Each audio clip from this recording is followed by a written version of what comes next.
BBC Radio Manchester.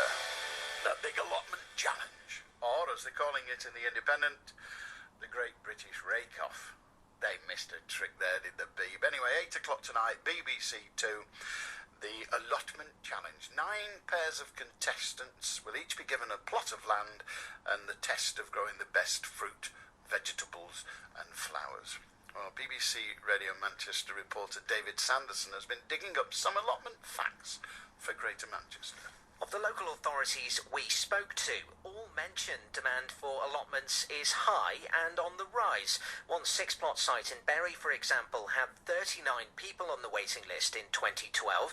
Waiting times depend upon the area, but Salford Council say at more popular sites people can wait up to 5 years.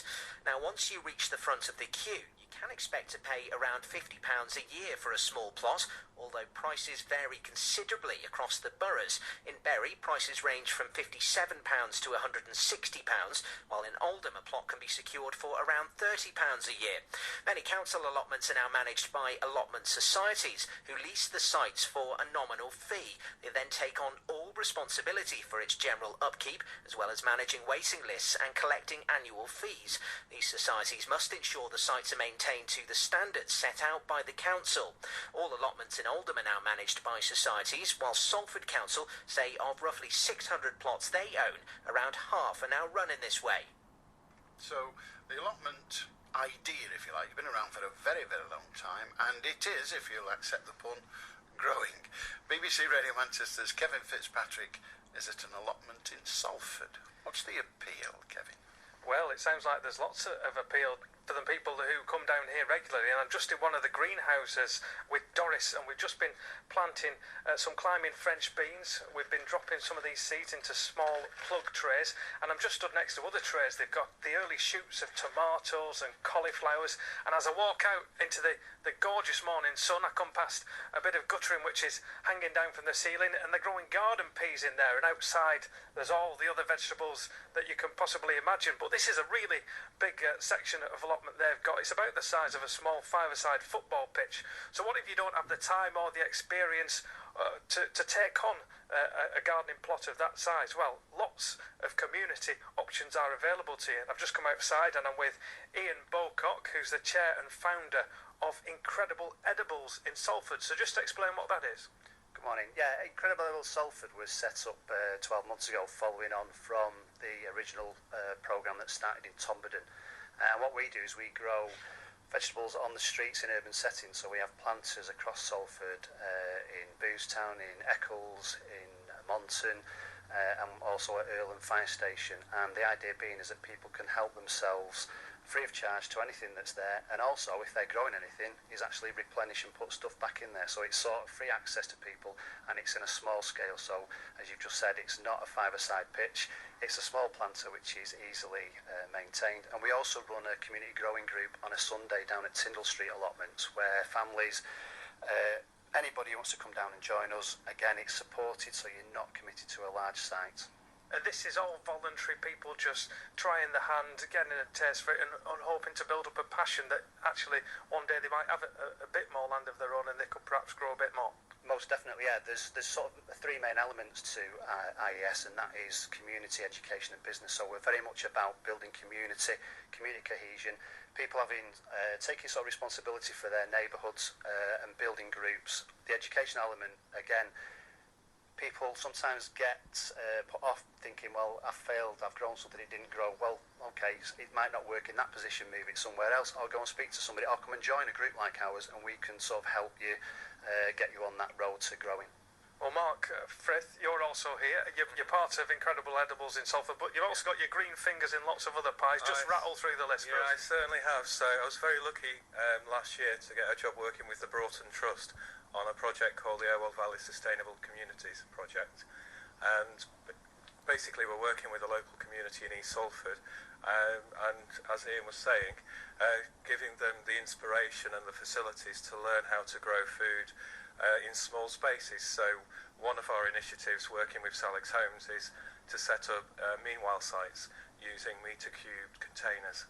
And I guess the problem with programmes like the one that starts on BBC Two tonight, it's going to lead to a big, probably pushing people, thinking, why I'd have a go at that, but it sugarcoats it sometimes, and people underestimate the hard work and the patience that it takes before you get to the point where you're eating something. Yeah, I mean, I think with today's instant lifestyles where, people can go on the internet and find things within 2 seconds, they don't realise the time and effort you need to put into growing food from seeds. So there are your quick win crops, like cress you can get in and grow pretty quickly. But when it comes to your brassicas, it can take a whole year to get things going. So again, it's learning time management in your lifestyle and a bit more patience. So it's a fantastic way to, get out of the office and enjoy the sunshine.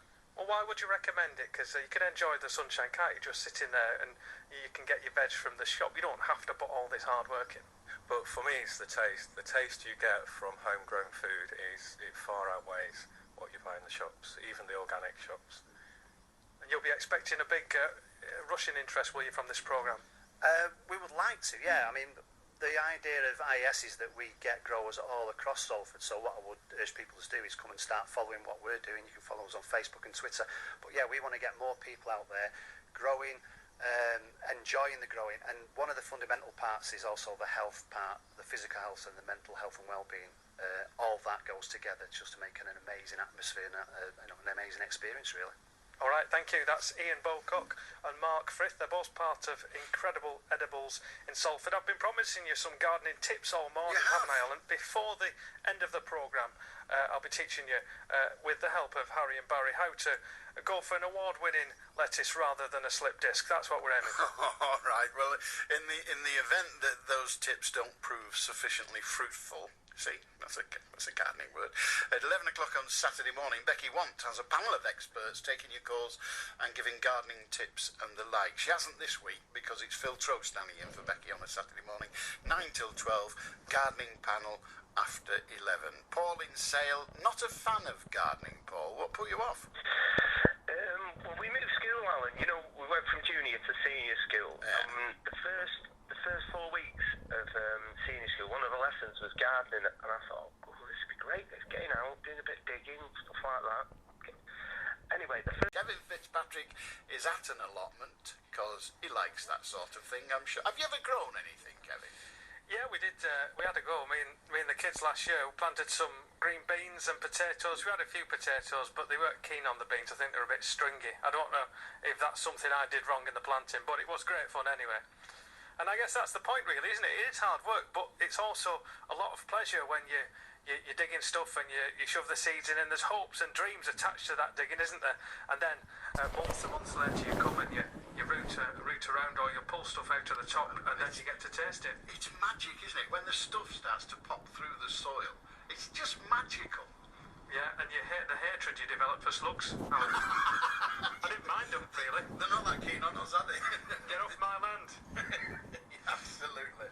Yeah, but you know a bit. I know a lot less than you, and I'm just going to step into the office of two guys, Harry and Barry, who really do know what they're talking about. And when I say the office, it's like a bit of a shed almost, but a metal shed. Everything on their plot here is built using recycled stuff, basically stuff they've got for free and found, and this just protects it, does it, from the birds nicking your seeds? Yeah, it does, Kevin. Yeah, this is called NAFOR. It's 100% recycled, structured. It's actually a bonding cage for outside out of one of these curry shops kind of things, and it's covered in plastic to keep the warmth, to keep the birds out and that. Like, as you can see, we've got cabbages growing over here on the left and the right. There you can have a taste of that.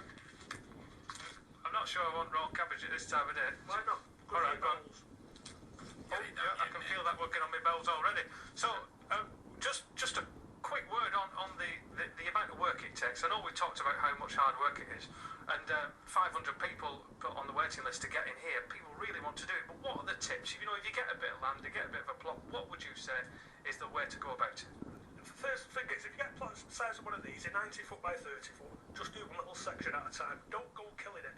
And then you can cover that up, but you can do a newer part, then get ready, uncover it, start planting bits and bobs. So you've got to get something growing, get your mind activating kind of thing. Then don't go, breaking your back doing it. Chill out, maybe have a bottle of wine or something, watch the world go by and really, really enjoy it. That's what it's all about, socialising as well, not just growing, socialising and growing your own produce at the end of it. Grow it, cook it, eat it.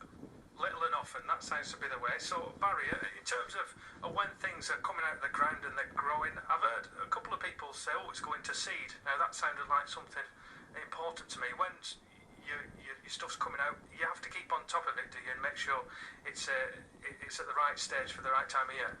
Well, when it says it's going to seed, it could be planted too early, it could be overwatered. But when it has gone to seed, it bolts. And usually it's not good. But you can still eat the leaves. Like you say, we've got cabbages there, and you can see that some of them are a bit string and gone to bad. Are going to seed, but you can still eat the leaves. And like Eddie says, the main thing about allotments is not overfacing yourself. If you get a large allotment, do not overface, just do a little bit at a time.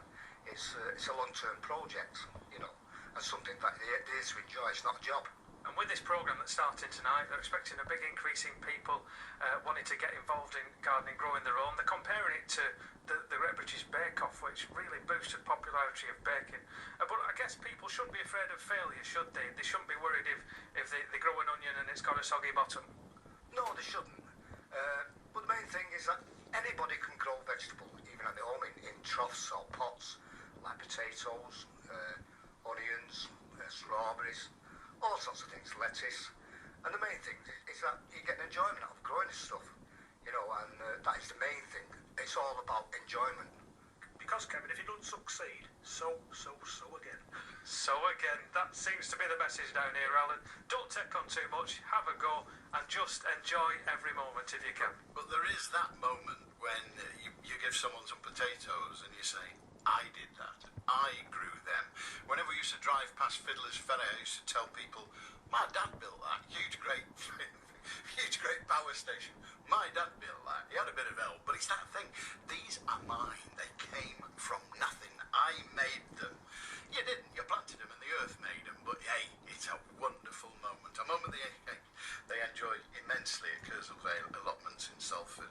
But I will warn you, if you're going to become a gardener, get used to living with imperfection and even failure. I know. If you want help to diminish the failures and improve the perfections, then you need Becky Want on a Saturday from 11. It's Phil Troll this weekend, but Becky Want's programme 9 till 12, Saturday morning, 11 onwards.